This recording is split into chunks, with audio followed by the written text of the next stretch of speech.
And the next segment before our break is about the global partners, because partnership is not restricted to regions or to sectors. It's broad, it's deep. So I'd like to bring up right now Janet McClaren, and all the bios of our speakers are on the agenda, which you can get through your QR code. That way we're not going to spend time going through and reading everything.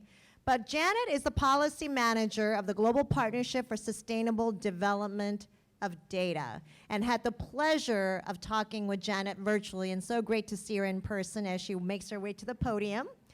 And she's going to talk about some of the global efforts that are underway in data development. And we are so lucky as a data collaborative to, oh, you can go up there. Yeah, absolutely.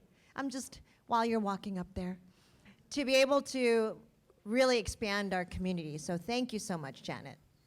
Thank you, June. And thanks for having me here.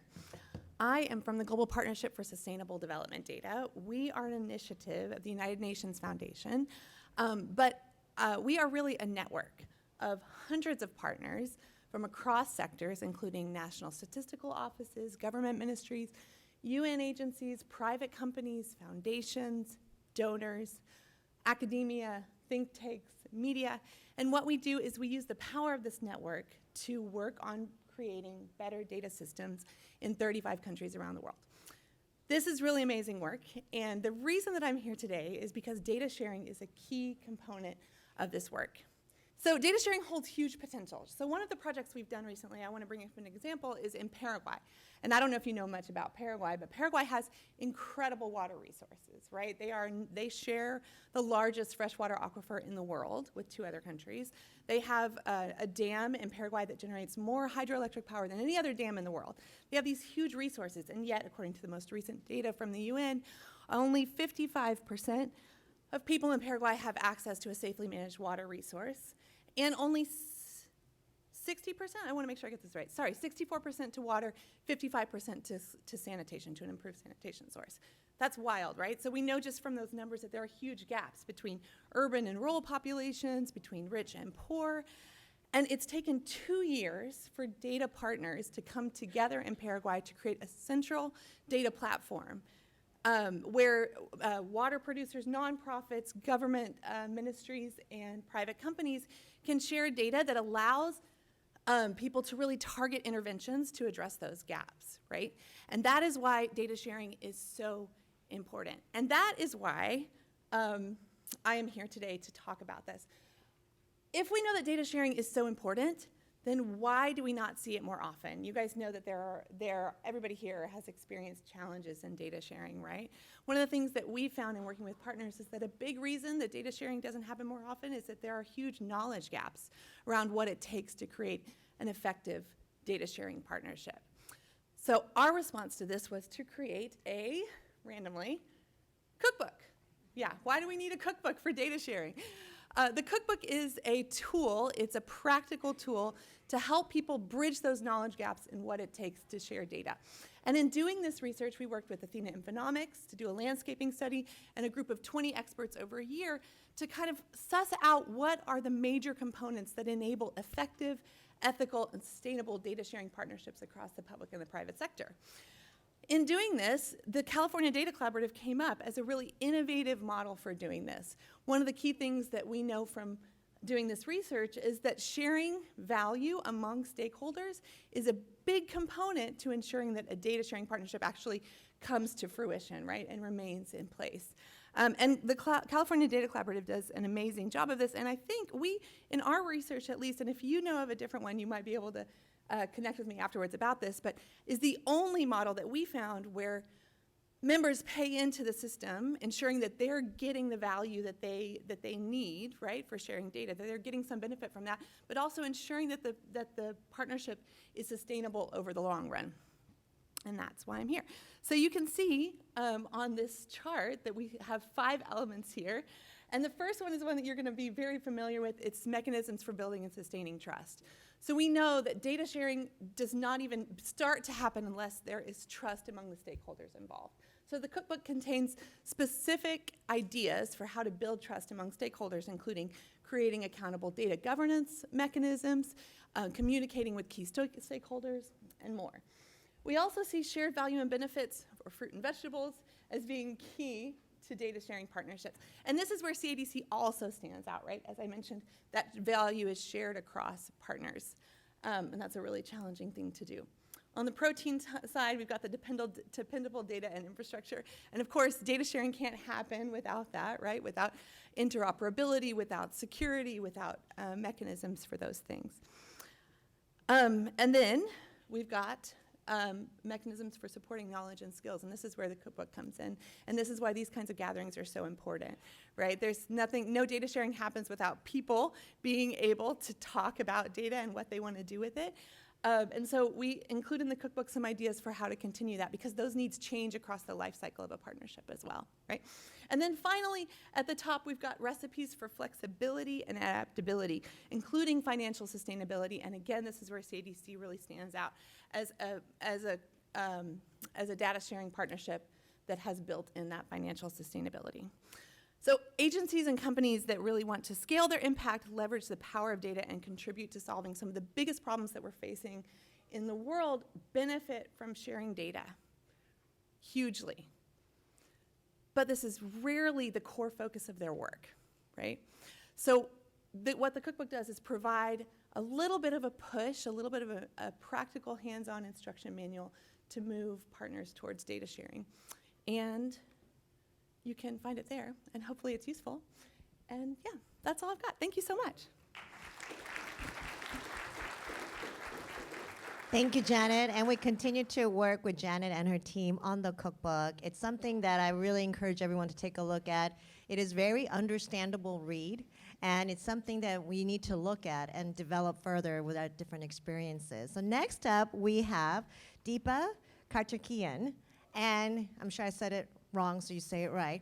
So Deepa calls, you can go on stage. So Deepa calls one day and says, you know, she's working with all these water agencies in Africa. And she heard about us through this global work that she's doing with Janet. And we said, really? Can you send us a link to that UN report? And then that's how we got connected. So traveling all the way from East Coast. Thank you for joining us, Deepa. Thank you so much, June. It's such an honor and pleasure to be here. My name is Deepa Karthykeyan, you got it right. I founded an impact solutions group. It's called Athena Infonomics. A lot of the work that we do is in emerging and frontier markets. It's often in sub-Saharan Africa and South Asia. And I want to share some of the perspectives from sort of just the work that we've done in these contexts and how the CADC model really inspired us to start thinking in a direction that I'm very excited about. So so cities and utilities, and I've really in a lot of these contexts, they operate in opaque market systems, right? So there's a lot of blind spots, and often you don't have enough information on very basic market details: customers, costs, service levels, price, right? And funnily, in conversations that I've been having domestically, with like utilities since yesterday, I discovered that there are similar blind spots here domestically, right? Like in terms of like decentralized assets, there's a lot of information gap, right? And you're trying to make decisions in that sort of vacuum.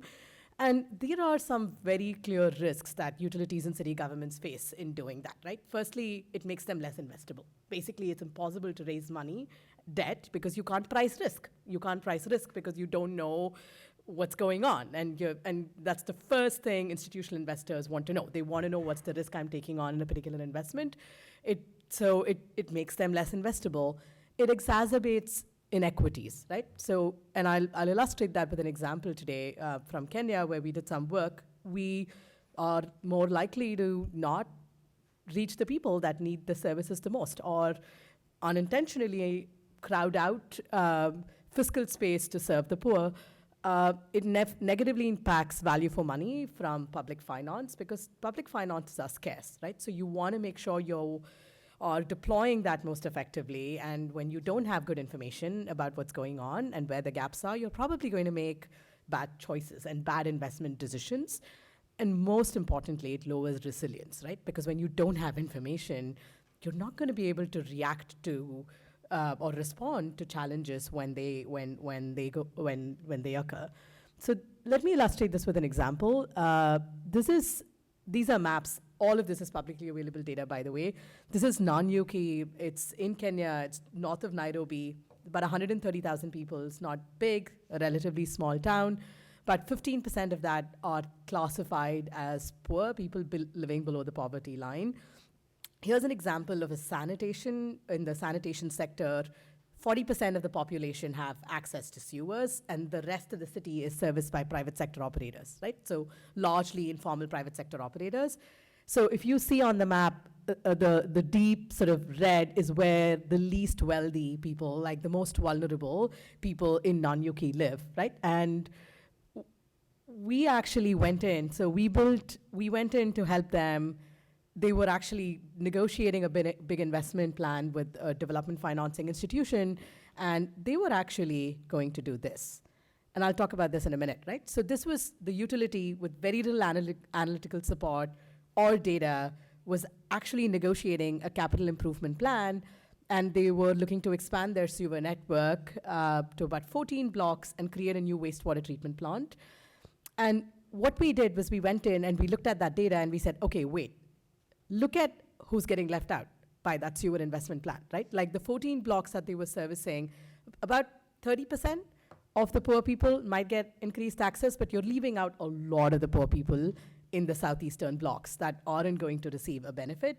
And this was going to exacerbate sort of their fiscal deficits by another $700,000 and increase the total amount of water requirement by another 23%. And this was already a highly water-stressed town. They already had a deficit of about 180 metric cubes. So we said, why? And this goes back to something Lauren said, right? Like our ability to think about equity, financial risk, and environmental considerations and think about those trade-offs and think about that well requires data and it requires analytics. So the intervention so the analytical intervention was what could we be doing differently, right? What could we be doing in terms of how much money you spend, what you spend that money on. So we came up with, and this is just an example of how we can use data and analytics to help think about decisions that are balancing the equity, financial viability, and environmental resource use risks in a more sort of intentional way. We came up with a plan where we said, okay, listen, let's be incremental about this. Don't spend $22 million and accumulate a $700,000 annual fiscal deficit. Let's start with a $4 million package. Let's focus. Let's split that between a combination of repairs of networks in specific neighborhoods plus actually organizing the on-site sanitation system markets. And I won't geek out on the details of what we did, but really, what I want to say was this was valuable. But what is the challenge with this process, right? Like utilities don't have the money and the resources to go out and pay for consultants case by case. It's incremental, it's slow, it's not viable for a lot of utilities to do this sort of analytics and to make better decisions.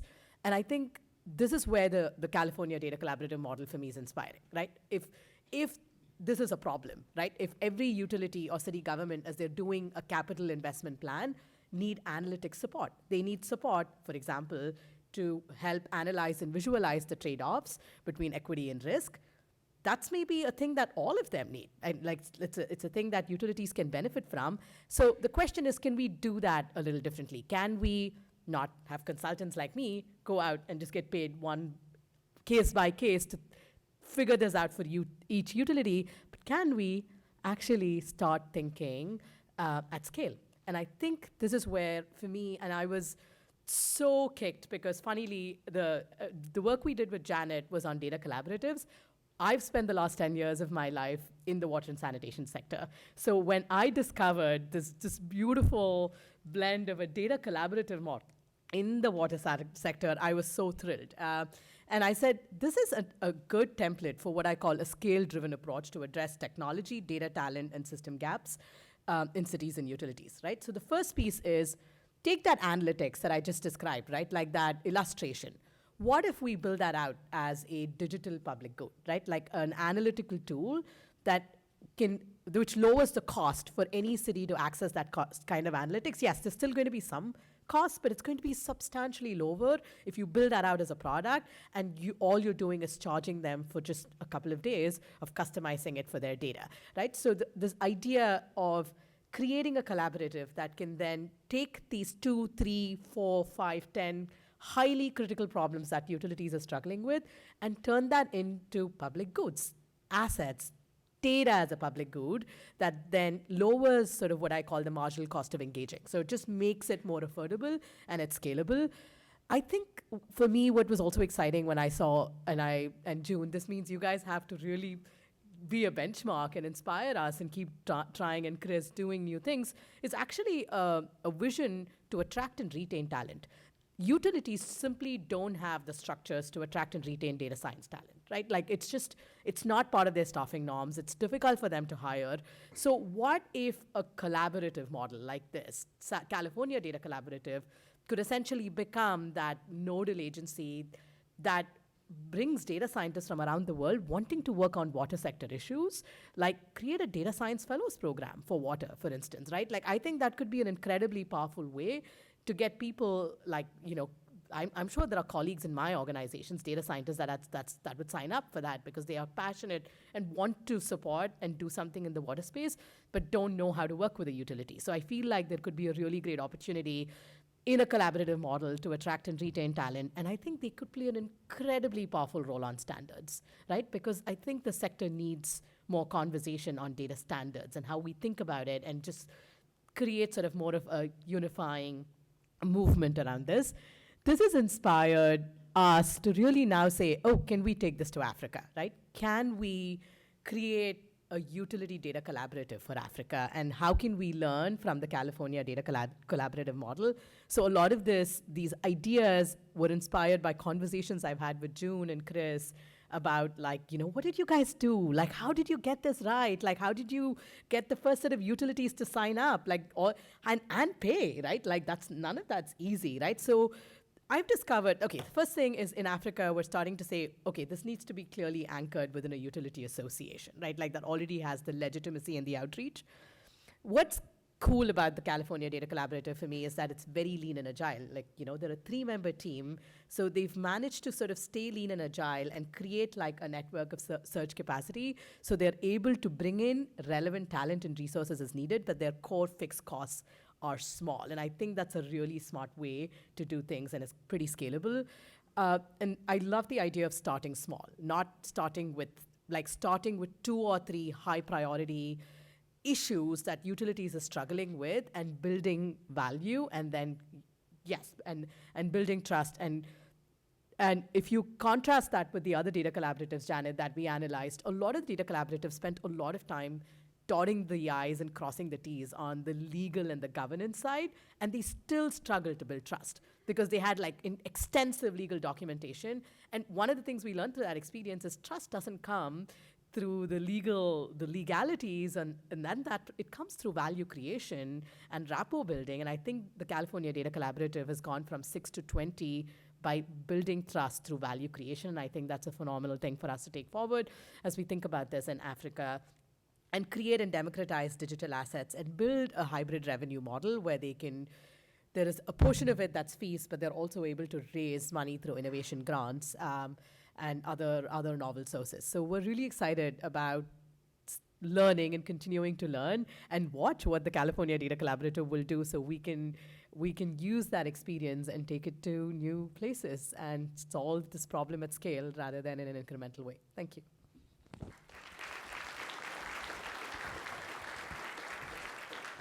Thank you so much, Deepa. Gave me so many great ideas. And, people thought we were nuts, or I was nuts, because sometimes I can be when I said, yeah, Africa called. And they're like, really, June? Yeah, really. So next is our friend from Denmark, Michael Pedersen, who we have worked with over the years and learned. We've done so much knowledge and information sharing. Make yourself up to the stage. We'll key up your presentation. And it's been great to always have him in our network of friends and just really great people to work with. Again, that's what builds trust, relationships. So with that, Michael. Thank you so much, June, and thank you for having me. And I have no presentation, and I'm the last before the break, so I'll try There's to one more. speed things Don't up. leave. There's one more. There's oh, one more. shit. Oh, sorry. Anyway, I'm here to share some knowledge about our living lab, what we're doing in Denmark. And it has been amazing to hear that a lot of the issues that we're struggling with in Denmark are the same, or at least looks like the same that the utility business in US are struggling with. So, and I think that's, yeah, I don't think that's new knowledge, but it's just at least nice to know. And it also encourages us to do collaboration and partnering. And that's one of the things that the utility I'm from in Denmark, we have always been working with. And that's also why I have been posted in at a point in California to learn from you and to share knowledge. We have been struggling like all other utilities, and we have heard it this week about attracting new talent, new different issues to touch upon, data security, whatever. And at the same time, as a water utility in Denmark, we are strongly regulated. We have to be more and more efficient. So how do we find time and resources to development or innovation? So we came up with the idea that if we work and make this living lab, it could be sort of the catalyst for innovation. So a place to bring in scientists, the industry, all kinds of partners to solve some of the issues that we have, but also help the industry test, develop new sensors and whatever in the future. So we have a physical living lab. So we have 200 some miles of pipeline that is all instrumented with district metered areas, data, and whatever. We have 2 water treatment facilities, and we have 24 pumps, wells, and everything is instrumented with a lot of, and collect a lot of data. So what we do is that we bring together a lot of different companies, and to start with, it was from Denmark. The first thing we did was to find out how can we make this living lab a trustworthy place for everybody to share knowledge without just thinking about their own products and how to, the business plans and stuff like that. So a lot of trust building is the first step. And then we, of course, used something like the data sharing cookbook. So we have built up a way to share data and work with them. And then what we are doing is we are trying to have these intelligent questions. So we have issues that we, as a utility, want to get some answers to, or solutions. And on the other hand, we also have scientists, startups, the industry that want to test new equipment. So we have a test facility where they can just plug in the equipment, have data on the shared platform. So this is sort of the place where we can start working together on issues. And we have issues, or we have problems attracting new talent, and we need to address all these different challenges. So that's why when we start bringing people together, things start happening.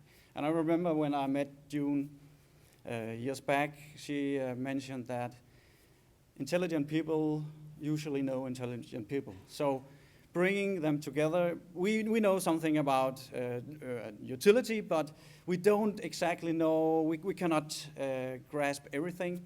So specialized knowledge about chemistry or sensors or optics or data compression, decompression, and stuff like that, we need input from the outside.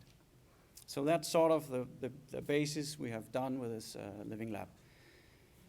And it is in Denmark, but we are also inviting for global interaction and also with companies from outside Denmark. And we have already utilities from the rest of Europe that wants to go and test in our facility.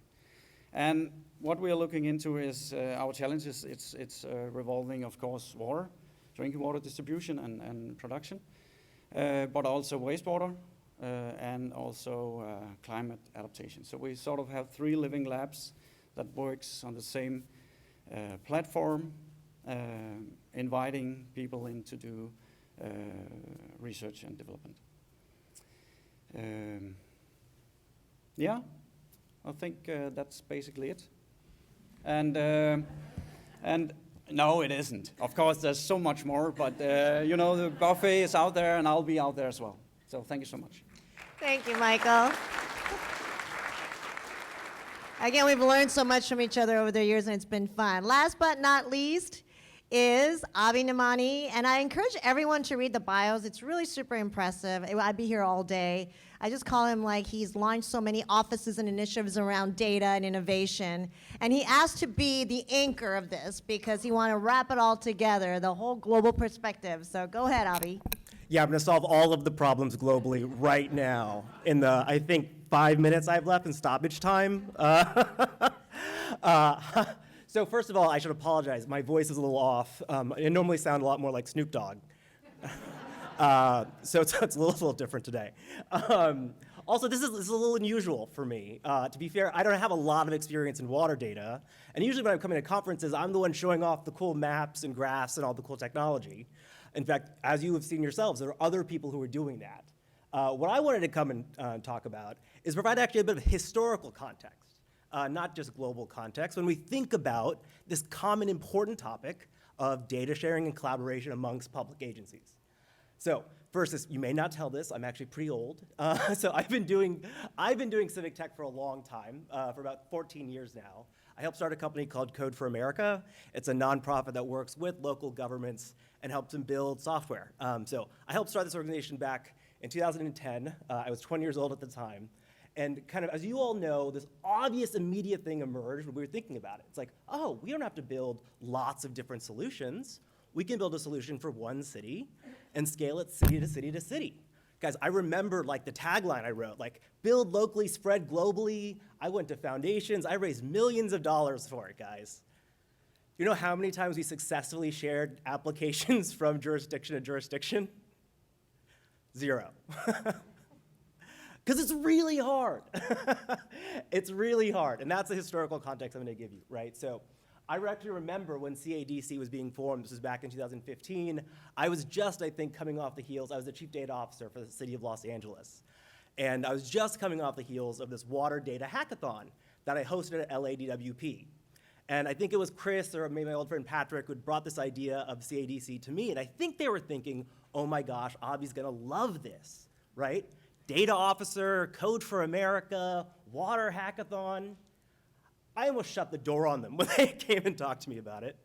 Not so much because I was super frustrated at the time because we weren't able to actually publish any water data for that water hackathon, but more so because when I look back at how data sharing has happened amongst jurisdictions, the way CADC was thinking about it didn't really fit, right? So there's a couple of models, 3 different models that I've seen work, right? One is the GTFS model. Some of you may be familiar with this. This is transit data. If you take public transportation and use Google Maps or Apple Maps, and you're using that data to get from point A to point B, that's data coming from a transit agency under a data standard called the General Transit Feed Specification, GTFS, used to be called the Google Transit Feed Specification. Now, for a long time in civic tech or gov tech, whatever you want to call it, GTFS was this shining example of how you drive data sharing. And again, we've all seen it, right? When you go to major cities, you have data coming from those transit agencies in one solution. The challenge is, folks, that led to a mentality that you had to have what we called a killer app to make data standards work. And so when Chris and these other folks came to me and said, Abhi, we want to build data sharing standards for water, and I'm like, so I can like see my Facebook feed updates of my water usage? I couldn't see the killer app, so it didn't make sense. So that's one reason I was skeptical. Second reason, other places where I've seen this work is like places like New York. They have this really great 311 system. If you're not familiar, 311 is a common line you can call for non-emergency requests. If you walk around New York, you have to know what 311 is because you see ads for it everywhere. It's on every taxi. And there is a data standard for sharing 311 data and this technology city to city. It's called Open 311. The secret, guys, is that the reason that data standard exists is because Mike Bloomberg. It's because the city of New York understood this and they went to their vendors and said, we want to have this open data baked into our platforms. And they made it the open 3-in-1 standard. Problem with that model, though, folks, is that that only really works if you're in New York. And having been the chief data officer for the second biggest city in the country, New York loves reminding you that you're the second biggest city in the country and not the first. Still a little touchy about that, but that's for later at the cocktail hour. So again, the CADC, they're like, oh no, we want to work with water districts from across the state. And I'm like, well, you need like a big point government. They're like, that's not going to be our model. I'm like, okay. And then finally, and you heard this from other speakers already, the only way I've seen data standards work effectively until now was for very, very public data, right? Non-controversial data. Data that's not going to offend anyone. Transit data is a perfect example of that, right? You've seen some advances in things like crime, because there's general agreement that after a crime has been committed, you can publish that data, right? And then 3-in-1, potholes. No one's going to get mad if you're publishing data about potholes. But these guys, you guys, water data, I remember getting kicked out of the room about like DWP when I wanted to get any kind of access to water data for the city of Los Angeles, and I was the chief data officer. So these guys had this crazy idea of like, let's build a collaborative to do exactly what hasn't worked in the past. And so last year I got reconnected to June, and June said, hey, Abhi, you've got to see what we're doing here. It's actually working. I'm like, I don't believe you. I don't believe you. And so she said, okay, well, come out. I'll give you a speaking spot at the conference just to prove you wrong. So this is why I'm speaking right now. It says, you guys have proven that it's possible. And I'm not going to go about how they did that. What I want to talk about is why that's really important. Because when you step back and you think about that model, that GTFS model or that 3-in-1 model, it's not really about collaboration in any kind of meaningful sense, right? And I know the theme of this conference is intelligent questions. And in a certain way, I wasn't asking the right question when I was thinking about the notion of CADC, right? The question I was asking is, can it achieve the same things that GTFS can do, right? Can it publish data into consumers' hands in that way? That, as we all know, is only one very small use case, as our data-kind friends have told us, for data. There are so many vital ways in which we can use data in our day-to-day jobs as public administrators to do better and serve our residents more effectively that don't need to have massive adoption of things like GTFS. And that's been the theme you've heard today. You've heard different terms about how to get over that, how CADC got over that. Again, I'm not going to go into a lot of detail. But what I will tell you is, it's funny, we're in the law school here for this. What I would say next time is we should do this in the business school. Because the pushback I give to anybody thinking about doing something like CADC or any kind of data sharing model is, what is the business model that's going to support that work moving forward? And yes, I'm basically just doing fundraising pitches for Chris now. But you have to think seriously about how you're going to build and sustain a community and then momentum in that community moving forward, right? If you're Google, okay, maybe you can do that because it's part of your business, right? If you're Mike Bloomberg, yes, you can do that because you're the strongest mayor in the world, right? But Mike Bloomberg eventually leaves office. But the water has to keep on running, right? And that's where sustainable organizations like CADC are going to be essential for meaningful, data-driven policy moving forward. And so I'm very happy to be here, very happy to be proven wrong, and very excited to see what this group of folks do moving forward. Thank you. Thank you so much, Abhi.